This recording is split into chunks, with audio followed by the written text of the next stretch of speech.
కోట్లాది మంది ఉద్యోగులకు శుభవార్త. మీ ప్రావిడెంట్ ఫండ్ డబ్బులు ఇకపై క్షణాల్లో మీ చేతికి అందనున్నాయి.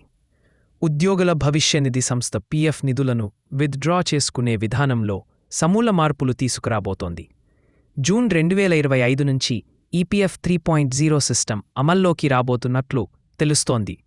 దీనితో ఇక ఏటీఎం, యూపీఐ ద్వారా తక్షణమే ఈపీఎఫ్ అకౌంట్ నుంచి డబ్బులు విత్డ్రా చేసుకునే సదుపాయం అందుబాటులోకి రానుంది.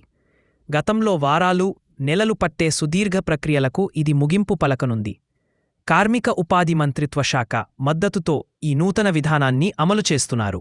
దీనికి national payments corporation of India కూడా ఆమోదం తెలిపింది. ఈ కొత్త సదుపాయంతో ఈపీఎఫ్ సభ్యులు తమ పీఎఫ్ బ్యాలెన్స్ను యూపీఐ ప్లాట్ఫామ్లలో నేరుగా చెక్ చేసుకోవచ్చు. అంతేకాకుండా ఎలాంటి ఆలస్యం లేకుండా తమకు నచ్చిన బ్యాంక్ ఖాతాలకు నిధులను బదిలీ చేసుకోవచ్చు. ప్రస్తుతం పీఎఫ్ నిధుల్ని విత్డ్రా చేసుకోవాలంటే ఆన్లైన్ క్లెయిమ్లను సమర్పించి ఈపీఎఫ్ఓ ఫీల్డ్ కార్యాలయాల నుంచి ఆమోదం కోసం వేచి చూడాలి. ఈ ప్రక్రియకు కొన్ని రోజులు లేదా వారాలు పట్టవచ్చు. అయితే రాబోయే యూపీఐ అనుసంధానం, ఏటీఎం ద్వారా విత్డ్రా సదుపాయంతో పీఎఫ్ విత్డ్రా సెటిల్మెంట్ తక్షణమే, ఎటువంటి అవాంతరాలు లేకుండా జరిగిపోతుంది. 1 లక్ష వరకు తక్షణ విత్డ్రా, ఆన్లైన్ క్లెయిమ్లను సమర్పించి రోజులు తరబడి లేదా వారాల తరబడి వేచి చూసే రోజులు పోయాయి.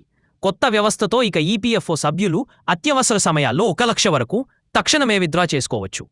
కార్మిక ఉపాధి మంత్రిత్వ శాఖ కార్యదర్శి సుమీతా దావ్రా ప్రకారం ప్రస్తుతం ఈపీఎఫ్ పథకం వైద్య అత్యవసరాలు, గృహ నిర్మాణం, ఇల్లు కొనుగోలు లేదా మరమ్మతులు, విద్య, ఉన్నత విద్యకు నిధులు, వివాహం, పెళ్లి ఖర్చులు వంటి వాటి కోసం విత్డ్రాలను అనుమతిస్తుంది. అయితే పీఎఫ్ విత్డ్రా చేయాలంటే సభ్యుడు కొన్ని నిబంధనలను పాటించాల్సి ఉంటుంది. నిర్దిష్ట షరతుల తర్వాత కేవైసీ ఇంకా ఇతర పత్రాలు సరిగా ఉంటేనే ఈపీఎఫ్ఓ క్లెయిమ్ను విజయవంతంగా సెటిల్ చేస్తుంది.